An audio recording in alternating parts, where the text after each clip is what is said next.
ಮನ ಬಿಚ್ಚಿ ತೋರಬಹುದು, ಸ್ನೇಹ ಸಂಗ ಮಾಡಬಹುದು.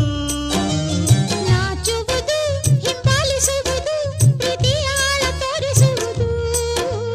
ಅಂಜುವುದು, ಅನುಮಾನಿಸುವುದು, ಪ್ರೀತಿಗೆ ಸಹಿ ಹಾಕಿಸುವುದು.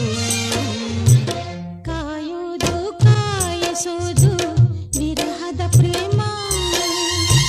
ಕಾಯುತ್ತಾ ಕನವರಿಸೋದು ಕನಸಿನ ಪ್ರೇಮ. ತಾಂಬೂಲ ಸೀರೆ ತಂದು ಮಾತಿಗೆ ಕೂಗು. ಸುಖವಾಗಿ ನನ್ನ ನಂಬಿ